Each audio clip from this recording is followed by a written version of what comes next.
Welcome to Think Big with Dan and Qasim. Join hosts Dan Melnick and Qasim Masood as they explore big ideas, limitless possibilities, and engage with visionaries, entrepreneurs, and thought leaders who dare to dream big, get inspired, motivated, and find practical tips for personal growth.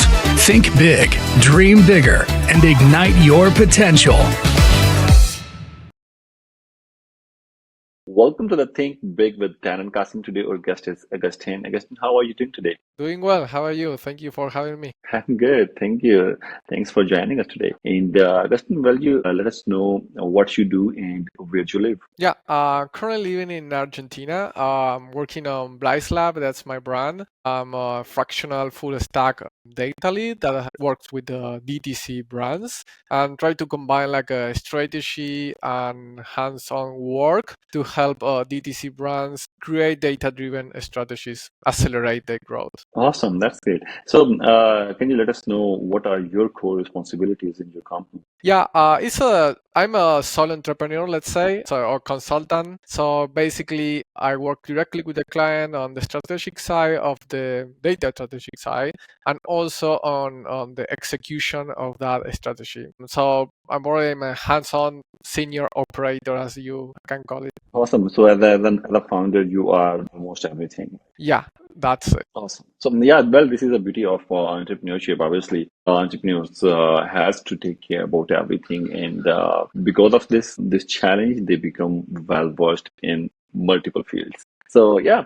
let's talk about a little bit about the marketing side because every business needs marketing, and marketing is obviously an essential thing and directly associated with sales as well. So, how you are marketing your business? Are you relying on digital marketing or offline marketing? Are you using any mix and match? Yeah, well, when I started this year on my this consulting practice, and I started asking questions about other consultants, how do they get clients? And I would say that 90% of them they told me that referrals, networking was the main source. I was a common pattern from all of them. So, well, I started developing and pulling my network on. Also, I read the 100 million leads from Alex Hormozzi that has a really valuable advices on how to pull your network. So, well, there is two things I'm mostly working. First is like all contacts, reaching out everyone in my network, trying to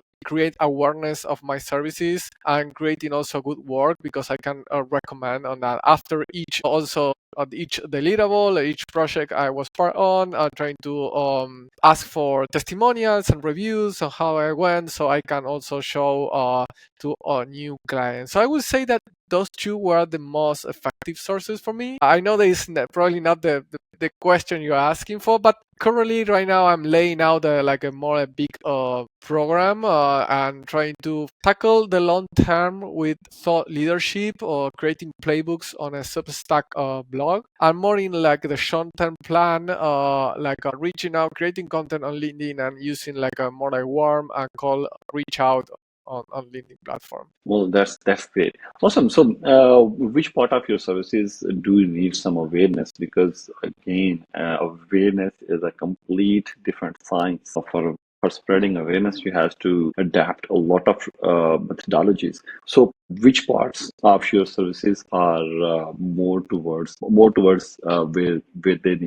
your clients or your prospects need awareness? Well, I will say that that's a good question. The clients I work with, I think they are aware of the problem that we're trying to solve. At least was my understanding. So I'm not trying to create like the sense of you had this problem that you didn't know. So instead, I try to go directly to the clients that they already have that problem because I have seen in the past. I'm trying to not make the same mistake, even though I continue to make it.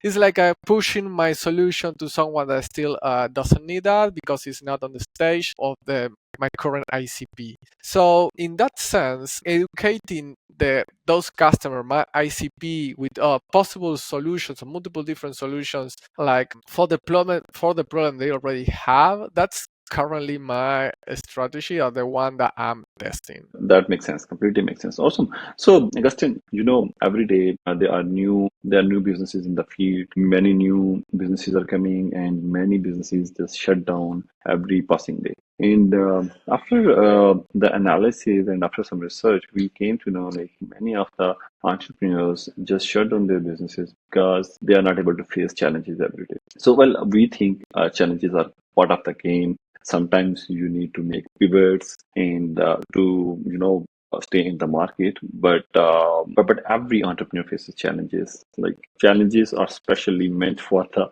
entrepreneurs. So I'm sure you must have faced many challenges. Can you share one interesting or the biggest challenge that you have ever faced? And if you can share how you were able to address it, this will be a plus. Well, probably the biggest challenge I'm currently facing on is how to scale a solo business. If I need to go to the agency model, that's probably the most of consultants. This is the first approach that one can think of. Is okay, but the question I have is okay, how much I can extend my capabilities? Can I productize my service at some point that I can deliver good value, but more with more clients? Because I know that also it's happening to me. If I want to increase my capacity, my number of clients I work with, the value of each client will decrease because I have a limited time, right? So it's okay. How can I solve that? I mean, probably it's okay. It's a product. It's a productized service. It's an agency. All that is sum up. I mean, or summarize on the okay. How I need to redefine my offer to scale my solo business right now. That makes sense. And one of the biggest part in this regard is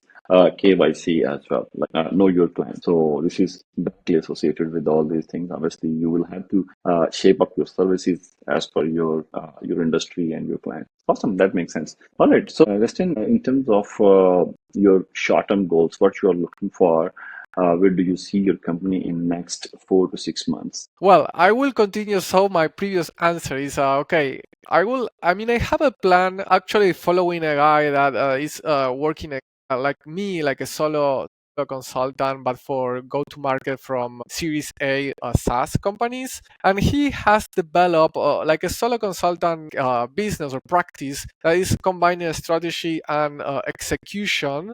Because he's more than 10 years on businesses, working only for SaaS. I mean, has a high level expertise on the business. And he was able to pull like a compelling offer for the companies at the same time scaling enough to have a valuable business. I mean, you won't create like probably 1 million offer or 2 million, more than 10 million offer by your own as a consultant, but scaling good enough. I think that's the path I want to try next year, sorry, and see how far I can get, and how good I am on trying to put an offer on my niche that is on DTC brands. That makes sense. And in terms of your clients, what are your parameters to onboard a client? Like, is there any eligibility criteria? Like, if someone can do a backflip, then it can be my client or not. So, do you have any parameters for the eligibility criteria? Well, I work with data. That's my main focus. I'm trying to work on the technical side of the data, like building warehouses, processing data, etc. But then also on the strategic side and the business side of the data, how I can like work with these to build like customer journey, segmentation for the emails, marketing attribution channels, work on the CAC, ROI, etc. For someone to have that problem, at least on DTC, you start with a small brand, start resolving that problem with tools like Tripleway or Supermetrics, Mixpanel. I mean, there are a lot of tools, but then you are growing your brand. You are introducing middle managers, you're introducing operators of your brand. Everyone needs more data, everyone needs more solutions to that. Your marketing is growing, your revenue is growing, every decision has much money involved, so you need like more ad hoc tools. So at that point is where I think I fit my solution works or fits the most. So how I can define that is basically is like you are probably 8-9 figures over. You have middle managers. You have a chief marketing officer. You have an operation officer too. You have attribution problems you want to solve. You have a CRM sending thousands of email per month. So that's a kind of where I'm at. I want to add, if I go a plus of that, is you are working with legacy systems. That's because that's curious, right? Because your companies on my niche, there are companies that use Shopify, there are tons of apps, tools that you can connect, click, and you have tons of reports and a solution that work really well. But there are companies that have been running for a long time with legacy systems that have it's more difficult and complex to extract the data they want to see. So that's probably also when I can help out. That's basically how I'm defining my ICP, right?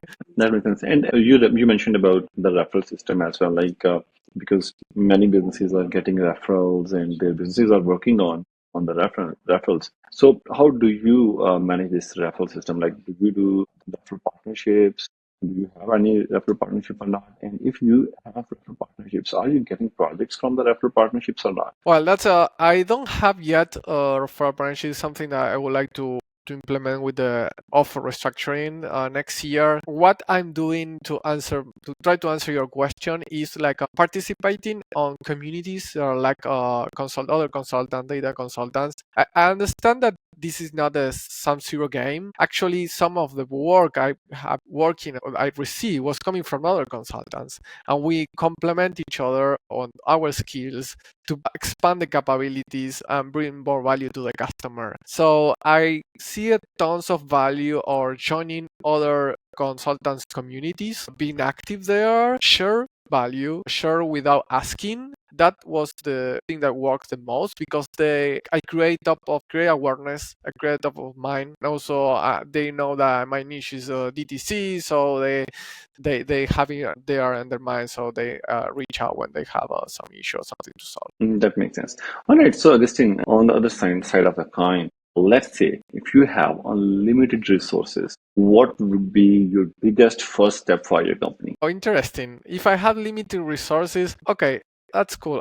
Probably will like to have more people on the sales side, account managers also, to increase my reach, all kind of reach, like warm and call out reach, but also creating more valuable content. That will be my very first step. Once I probably I created some pipeline around that. Second step will be technical capabilities. Me just focus more on the strategy side, on the decisions, and then having more people helping me on building actually the solutions, coding, etc. And probably this would be the best time to start an agency as well. Yeah, that's the roadmap for an agency. But the funny thing is that I have a fight in my head. Is I'm not sure if I want to go that route. I mean, it's a completely different route. I mean, you need to manage people, you need to lead people, Yeah. and there are other complexities. So it's okay. I want to scale, but this is how I want to scale. That's a question I couldn't answer yet. You will have those unlimited resources, you will get the answer. Awesome. Well, I guess thank you so much. And please give us the biggest piece of advice for our audience who are, again, the entrepreneurs and business owners. I will redirect the advice to myself a year ago. I just started a year ago. I mean, I have a more than 10 years of experience working on corporate, but I delayed a lot my decision to start working on myself. So that jump from corporate to start working alone, I think it could have been much more sooner. So I encourage anyone who are thinking the same to start start making decisions, start making bad decisions because you are going to make it, as I have did my past. I continue doing, of course, but that's the way. I mean, it's you need to work without knowing how to do it, how it would I mean, I always insecure on my decision, but that's the only way. I mean, going through. Yeah, exactly. Makes sense. Thanks for the beautiful advice, Augustine. And then please let our viewers know how they can reach you if someone wants to. Yeah, my web is blicelab.co. You can reach me out also on LinkedIn, Agustin Velazquez. Also, I'm Twitter, the same name. So you can reach me on it. Well, Augustine, thank you so much for joining us today, and thanks for the very good insights. And hopefully, we will stay in touch. Okay, thank you for having me. Have a good night. Thank you. Have a good day. Bye bye. Thank you. Bye bye.